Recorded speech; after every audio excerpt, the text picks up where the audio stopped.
Hello friends, welcome to বিদমাহি মোবিয়ারি। আজকে চলে এসেছি তোমাদের সঙ্গে আরো একটি বিশেষ বিষয় শেয়ার করে নেব বলে, বলা যেতে পারে তোমাদেরই প্রশ্নের উত্তর দেব বলে। তোমরা অনেকেই কয়েকদিন ধরে আমাকে জিজ্ঞাসা করেছো যে অ্যাস্ট্রোলজিক্যালি মহাদশা কিভাবে আমাদের লাইফে এফেক্ট করে। দেখো, মহাদশা বিষয়টাই এতটা ভাস্ট এবং তার এফেক্টস সেগুলো সম্পর্কে পুরোটা এরকম ছোট ছোট ভিডিওতে শেয়ার করা সম্ভব নয়। তাও আমি তোমাদের সঙ্গে কয়েকটা ছোট ছোট ভিডিওতে মহাদশার রিলেটেড ইনিশিয়াল কিছু বিষয় যেগুলো আমাদের এফেক্ট করে, যেগুলো আমরা প্রায় সবাই ফিল করতে পারি, ইন জেনারেল সবার লাইফেই এটা হয়ে থাকে, সেই বিষয়গুলো শেয়ার করে নিচ্ছি।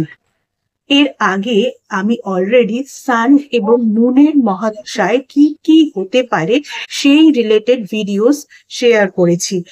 আজকে মার্সের মহাদশায় বা মঙ্গলের মহাদশায় কি হতে পারে সেই রিলেটেড ভিডিও তোমাদের সঙ্গে শেয়ার করে নেব।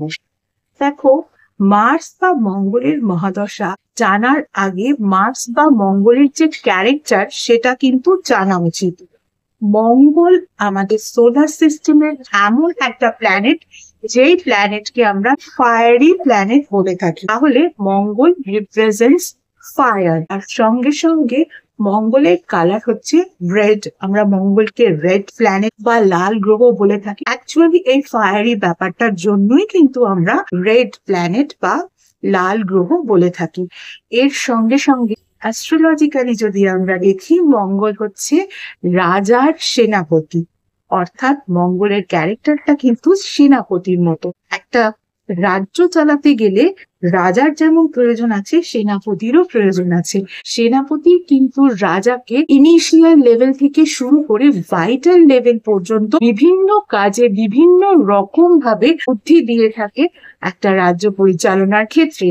শুধু তাই নয়, তার সঙ্গে সঙ্গে একজন সেনাপতির কাছে কিন্তু সেই অ্যাক্সেসটাও থাকে যে রাজাকে যদি প্রয়োজনে মাঝরাতেও ডাকতে হয়, তাহলে কিন্তু মাঝরাতে গিয়েও সে তার ওপিনিয়ন রাজার সঙ্গে শেয়ার করে আসতে পারে। কারণ সেনাপতির কাজে এটা বিনিদ্র রাত্রি যাপন করে বিভিন্ন রকম ভাবে প্ল্যান চক আউট করা, রাজ্যকে প্রোটেক্ট করা। তাই জন্য আমার, যেহেতু মাঝরাতে রাজার কাছে যাওয়ার অ্যাক্সেসও সেনাপতির কাছে আছে, সেনাপতির সঙ্গে রানী অর্থাৎ চন্দ্রের সম্পর্ক কিন্তু খুব একটা ভালো নয়। কিন্তু রাজা তো সেনাপতির বুদ্ধি ছাড়া খুব একটা কাজে এগোবে তা কিন্তু নয়। আর রাজার যে কোনো কাজের ফার্স্ট স্টেপটা কিন্তু সেনাপতি করে থাকে। এই হচ্ছে অ্যাস্ট্রোলজিক্যালি মঙ্গলকে যদি আমরা দেখি, এভাবে আমরা ডিফাইন করতে পারি। আর সঙ্গে সঙ্গে অ্যাকচুয়ালি মঙ্গল হচ্ছে অ্যাক্টিভনেস, অ্যাক্টিভিটির ব্যাপার।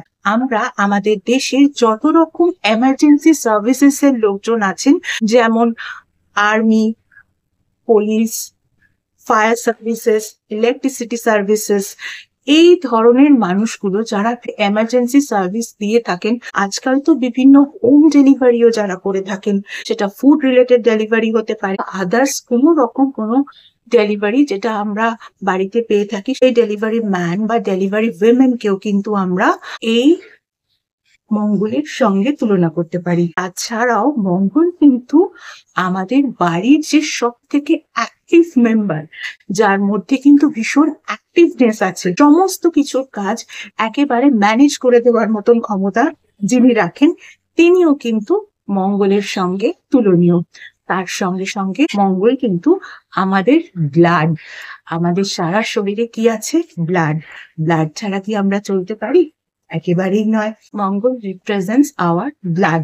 এর সঙ্গে সঙ্গে যদি আমরা দেখি, মঙ্গলকে কিন্তু আমাদের রাগ, অ্যাগ্রেসিভনেস, স্টাবার্ননেস, হ্যাস্টি ডিসিশনস, লোকজনের সঙ্গে খুব অদ্ভুত বিহেভ করা, এইগুলোকেও কিন্তু তুলনা করা হয়। তার সঙ্গে সঙ্গে ফিমেল চার্টে আবার হাজবেন্ডের কারকও মঙ্গল। তার সঙ্গে সঙ্গে ফায়ার, মঙ্গল কিন্তু ফায়ারকেও রিপ্রেজেন্ট করে। এবারে মঙ্গলের মহাদশা যখন আসে, তখন কি হয়? মঙ্গলের মহাদশা কিন্তু তোমার লাইফে আসবে তোমার বার্থ চার্ট ওয়াইজ 7 বছরের জন্য বা 7 ইয়ার্স এর জন্য। এবারে এই 7 ইয়ার্স এর যে ফায়ারি এনার্জি তোমার মধ্যে আসবে, সেই ফায়ারি এনার্জি তোমাকে একদম ঔজ্জ্বল্যতায় ভরিয়ে দেবে নাকি দাবানলের মতো পুড়িয়ে দেবে, এই জিনিসটা কিন্তু তোমার উপর। কারণ মঙ্গল কিন্তু বলে এখন আর ওয়েট করার সময় নয়, এবার অ্যাক্টিভ হয়ে যাও, এবার কাজ করো। তুমি কি প্ল্যান চক আউট প্রতিদিন করছো কি করছো না, কি আগে করেছো কি করনি সেসব পরের কথা। যদি করা না হয়ে থাকে তাহলে এখন প্রতিদিন প্রতি মুহূর্তে প্ল্যান চক আউট করো এবং অ্যাক্টিভলি সেই কাজটাকে করো। এখন আর পরে করবো বলে বসে থাকার সময় নয়। মঙ্গল কিন্তু তোমাকে অ্যাক্টিভনেস শেখাতে এসেছেন। তোমাকে কিন্তু এই সময় অ্যাক্টিভ হয়ে যেতে হবে। ইয়ার 2025 মঙ্গলের বছর কিভাবে ভেরি ফাস্ট কেটে গেল, আর 1.5 মাস বাকি রয়েছে। ফলে অ্যাক্টিভনেস কিন্তু এই ইয়ারের একটা সব থেকে বড় বিষয়। তাই মঙ্গলের মহাদশা যখন আসে তখনও কিন্তু তোমাকে অ্যাক্টিভ হয়ে যেতে হয়। এবারে যদি মঙ্গলের মহাদশা তোমার ফেভারে কাজ করে, তুমি প্রতিটা কাজকে ভীষণ অ্যাক্টিভনেস এর সঙ্গে সম্পন্ন করছো এবং তার ফলে কিন্তু সাকসেসও পাচ্ছ। সাকসেস তোমাকে স্যাটিসফ্যাকশন এনে দিচ্ছে, তোমার রাতে ঘুম হচ্ছে, আর তোমার কিন্তু প্রত্যেকের সঙ্গে একটা সুসম্পর্ক গড়ে উঠছে। তোমার মধ্যে রাগ, এগ্রেসিভনেস, তার সঙ্গে সঙ্গে স্টাবারনেস, এই সমস্ত বিষয়গুলো একেবারে মাইক্রোস্কোপ নিয়ে খুঁজে বেড়ালেও খুঁজে পাওয়া যাচ্ছে না। হ্যাঁ, তা বলে কি যে বিষয় রাগার মতো বা যে বিষয়গুলোতে এরকম সিচুয়েশন হতে পারে সেই জিনিসগুলোতে কি সিচুয়েশন হবে না? হবে। সেটা কিন্তু এমন কোনো ব্যাপার নয়, কিন্তু র্যান্ডামলি এরকম হওয়াটা সেটা তোমার মধ্যে আর দেখাই যাবে না যদি মঙ্গলের মহাদশা তোমার ফেভারে কাজ করে। আর যদি তোমার ফেভারে কাজ না করে সেই ক্ষেত্রে দেখা যাবে যে তুমি প্রচন্ড ভাবে হ্যাস্টি ডিসিশন নিচ্ছ, লোকজনের সঙ্গে এমন বিহেভ করছো যে কারণে অন্যদের সঙ্গে তোমার সম্পর্ক খারাপ হয়ে যাচ্ছে, কোনো সময় সম্পর্ক নষ্ট হয়ে যাচ্ছে। আবার তোমার মধ্যে প্রচন্ড ভাবে এগ্রেসিভনেস, রাগ, মাথা গরম ব্যাপার সব সময় রয়েছে। তার সঙ্গে সঙ্গে স্টাবারনেস বাড়বে এবং বাড়িতে যারা তোমার কাকা কাকু, জ্যাঠা জেঠু এই ধরনের ফিগাররা রয়েছে, মানে আঙ্কেলস, পেটার্নাল আঙ্কেলস যারা রয়েছেন, তাদের সঙ্গে সম্পর্ক কিন্তু খারাপ হতে থাকবে। আর তার সঙ্গে সঙ্গে দেখা যাবে তোমার বডিতে বিভিন্ন ধরনের হেলথ ইস্যু হচ্ছে, মেজারলি যে কোনো ধরনের ইনফ্লেমেশন, টুথ রিলেটেড বা দাঁতের সমস্যা, এবং তার সঙ্গে সঙ্গে ব্লাড রিলেটেড যে কোনো প্রবলেম, মানে বিপি রিলেটেড প্রবলেম হতে পারে, ইনডাইজেশন, কখনো কখনো দেখা যাবে স্টুলের সঙ্গে ব্লাড পড়ার ব্যাপার। তখন তোমরা কি করবে? আগেন ফুড রিলেটেড বিষয়গুলোতে খেয়াল রাখবে। সবসময় যাই তাই জিনিস খাবে না, একটু খাওয়া দাওয়ার দিকে খেয়াল রাখবে। তার সঙ্গে সঙ্গে ফিজিক্যাল অ্যাক্টিভিটি, বিশেষ করে যোগা, এক্সারসাইজ, প্রাণায়াম এগুলো করবে। তার সঙ্গে সঙ্গে ওয়াকে চলে যাবে। তারপরে দেখো যে আমার ফেভারে মঙ্গলের মহাদশা কিভাবে কাজ করে। কারণ এক রাজাকে ঠিক থাকতে হবে, তার সেনাপতিকেও কিন্তু ঠিক থাকতে হবে। আর এখানে রাজাও তুমি, সেনাপতিও তুমি। এক্ষেত্রে তোমাকে রাজার মতো যদি বুদ্ধি ঠিক রাখতে হয় তাহলে তো তোমার সেনাপতির বুদ্ধিকেও ঠিক রাখতে হবে। অর্থাৎ তোমার মেইন বুদ্ধিকে ঠিক রাখার জন্য তোমার আশপাশের যে চিন্তা ভাবনাগুলো সেগুলিকেও তো একসঙ্গে অ্যালাইন করতে হবে। আর এই দুটোকে যদি তুমি করে ফেলতে পারো মঙ্গলের মহাদশাকে তোমার ফেভারে এনে, তাহলে তুমিই রাজা, তুমিই সেনাপতি।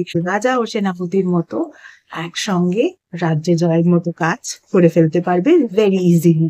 চলো আজকের মতো এটুকুই। এছাড়া যারা যারা আমার থেকে পার্সোনালি কনসালটেশন নিতে চাও তাদের বলবো পার্সোনাল কনসালটেশন কিন্তু একেবারেই ফ্রি নয়। পার্সোনাল কনসালটেশন কিন্তু পেড কনসালটেশন।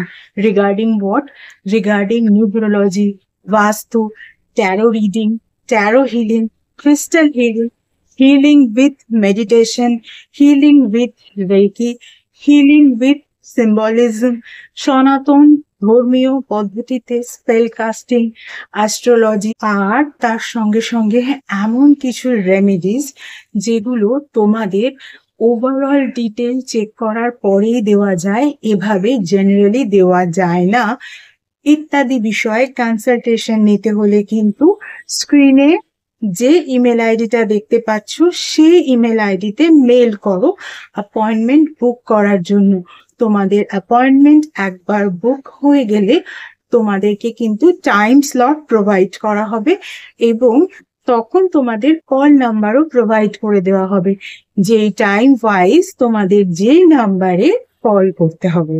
গত 1 বছর ধরে তোমরা যেভাবে আমার ফেসবুক পেজটাকে লাইক, ফলো, শেয়ার করেছো, তোমাদের বন্ধুদেরকে আমার পেজে ইনভাইট করেছো, তাদের বন্ধুদেরকেও ইনভাইট করে নিতে বলেছো, ঠিক একই রকম ভাবে আমার ইউটিউব চ্যানেলটাকেও কিন্তু সাবস্ক্রাইব করতে হবে। পাশে থাকা বেল আইকনটাকে ক্লিক করতে হবে এবং নিজেদের বন্ধুদেরও বলতে হবে তারাও যেন আমার ইউটিউব চ্যানেলটাকে সাবস্ক্রাইব করে নেয়। আবার অন্য কোনো ভিডিওতে তোমাদের সঙ্গে নিশ্চয়ই দেখা হবে। আজকের মতো এইটুকুই। Tata. Thank you so much.